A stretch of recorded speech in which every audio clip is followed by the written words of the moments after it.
This country has a lot of money, but the way it makes money is not going to last. What happens when Qatar's oil runs dry? I came from 600, 700-year generation family lived in Qatar area.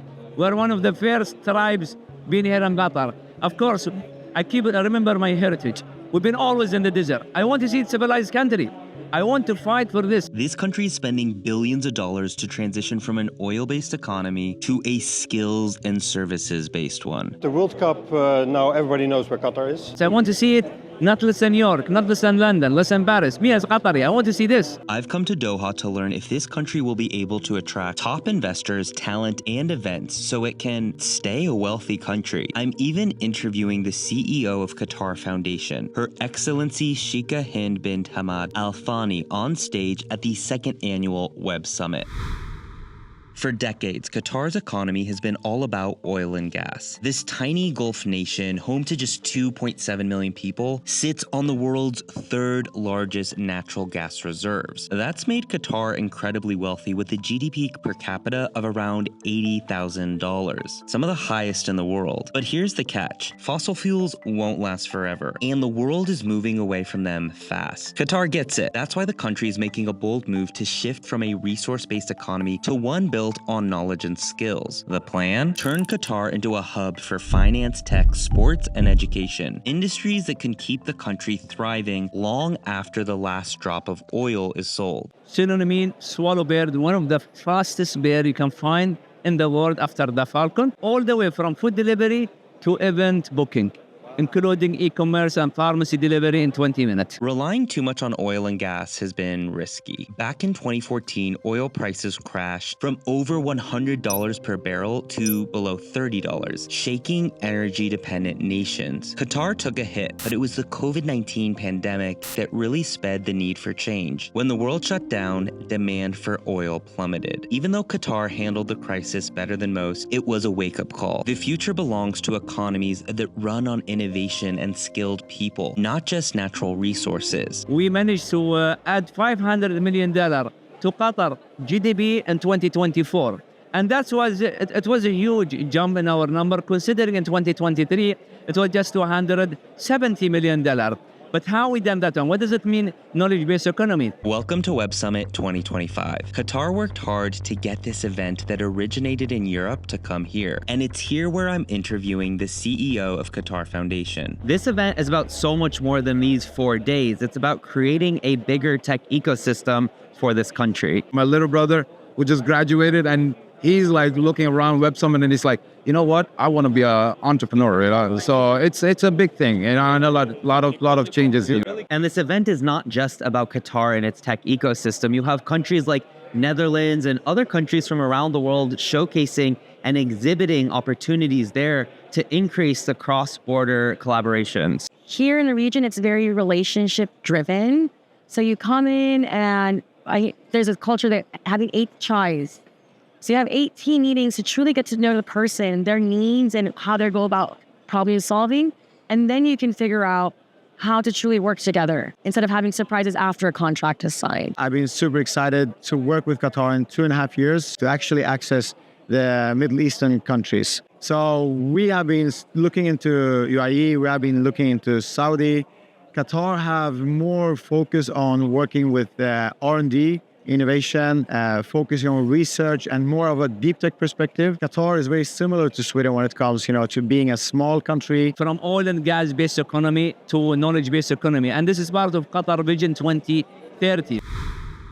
So what is Qatar Vision 2030? To make this shift happen, Qatar launched National Vision 2030, a strategy with 4 big goals. First, invest in people, improve education, and develop a highly skilled workforce. Next, grow beyond oil, supporting businesses and entrepreneurship to reduce reliance on fossil fuels. Let's take a quick break to thank today's sponsor, Microsoft Teams, for today's video. So a lot of people don't realize, but Microsoft Teams is not just for big companies. You as an individual can also also be using Microsoft Teams. Maybe you have a side hustle or a startup, or you even have a charity event you're organizing. You can be using Microsoft Teams to make everything so seamless. So I run a video agency, and we used to use so many different platforms and apps, which had so many different individual subscriptions. Then we switched to Microsoft Teams. Things became so much more seamless. Everything in one place, and everything is now so organized. And the best part is that it's free. You can do group meetings for up to 1 hour. You can do personal calendars, group calendars, file sharing, as well as your chats and messages, all under the umbrella of Microsoft Teams. So stop using so many different platforms and apps when you can all do it under one place, and it's much more seamless and it's free. You can check the link here. I'll also add it to the description of this video and make your life a lot more simple. Trust me, it'll save you time. And now back to the video. Next, build a strong society. Create a more inclusive, diverse economy. And finally, protect the environment. Make sure economic growth is sustainable. To make this happen, Qatar is pouring billions into infrastructure, tech, education, and global partnerships. So we want to really get to know the ecosystem and start by understanding who are the key players and how can we collaborate together. One of Qatar's biggest bets is on education. The government built Education City, a massive 12-kilometer campus in Doha that hosts branches of top universities like Georgetown, Northwestern, and Carnegie Mellon. These schools are training a new generation of experts in business, AI, and cybersecurity. Qatar is also spending big on research and innovation. Qatar Foundation is funding projects that help the country shift toward a knowledge-based economy. In 2023, Qatar invested over $1 billion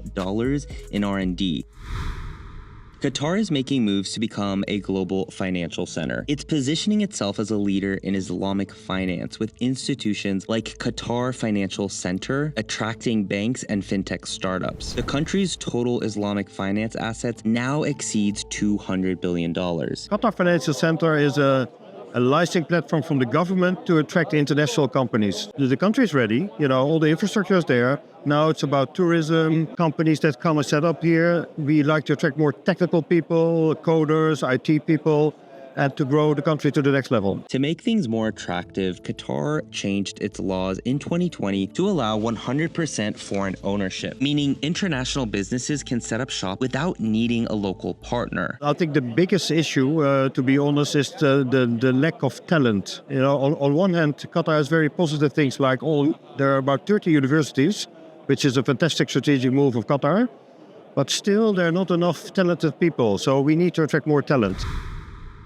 Qatar is also trying to be a leader in AI. The Qatar Science and Tech Park is helping startups and global tech firms establish operations. I had a dream to start in Silicon Valley, but I started here. I was inspired by Amazon, inspired by all the startups that is going on, especially a lot of YC companies from Silicon Valley. I just decided, okay, if people can do it, I'll also try here. Yeah, I mean, it's one of the easiest country to start your business. Tax-free country, 5 different frameworks, people can start their business, very friendly country, high in hospitality, the world-class infrastructure. Since launching its AI strategy, Qatar invested $5 billion in AI research, focusing on cybersecurity and automation. The goal, make AI a major part of its economy by 2030. Qatar is very to the point on how they're supporting the startup ecosystem. All the other ones are as well, but here what stood out to me coming from a VC perspective was the fund-to-fund program, where they're very supportive on helping existing funds come and land and expand and invest in companies that enable a localization push. Globalization with a local touch.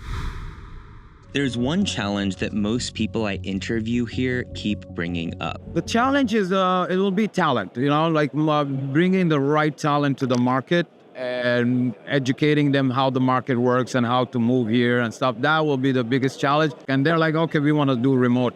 But sometimes we tell the talent to please come visit us. We have one of the engineers who's working remote, just flew in just for Web Summit. We invited him just to show him how things works here in Doha and stuff. And he seems like he's going to stay after this, let's see if he changes his mind. There is no traffic, only quality people, only quality educated people, diverse, respect, safety. Qatar is one of the top 3 safe countries in the world. You throw your wallet. You come after 3 hours, you can find it. We don't take a key from our car. Our door is open. That's Qatar. 5 billion people from World Cup watching Qatar and watching the World Cup, and it was the best thing ever. If Qatar's already made a name for itself in one industry, it's probably sports. This country spent more than a whopping $200 billion on infrastructure for the World Cup in 2022, including huge stadiums, a new metro system, and expanding its airport. But the World Cup wasn't just about soccer. This was a long-term plan to position Qatar as a global sports hub. And now Qatar is hosting major events like Formula One and tennis tournaments with a goal to generate $20 billion annually from sports tourism by 2030. The country has also invested in European football and PSG, one of the world's most valuable football clubs. Qatar's vision is ambitious, but it won't be easy. The biggest challenge? Changing mindsets about work. See, many Qataris still prefer government jobs, which offer high salaries and job security. Getting more people to embrace private sector careers and entrepreneurship will take time. Another challenge is the global economy. Rising interest rates and geopolitical tensions could make attracting foreign investment harder. But Qatar's strong financial reserves, estimated at $450 billion, definitely give it some room to push forward. Qatar's transformation is one of the most ambitious in the Middle East and maybe one of the most ambitious we've ever seen in history. While challenges remain, the country's massive investments show that it is serious. And if this country succeeds, it could become maybe the Singapore of the Middle East, a small nation with massive influence, powered by innovation and global business. I didn't need to go to Silicon Valley to start. I started all the way from here and grew the business from here. So that's like, I just want to tell people, like, you can come to Doha and start your own business here. I want to see it not less than New York, not less than London, less than Paris. Me as Qatari, I want to see this. And this is my driver. Every morning I wake up and I said, it's gonna happen. Let me know in the comments what you think. Do you think this country will be able to pivot from a resource-based economy to services and knowledge and become a tech hub of the region? I'm curious to hear your thoughts. While you're at it, make sure you're subscribing so you don't miss future videos. And also let me know what you want to see next. And don't forget to subscribe at Uptin.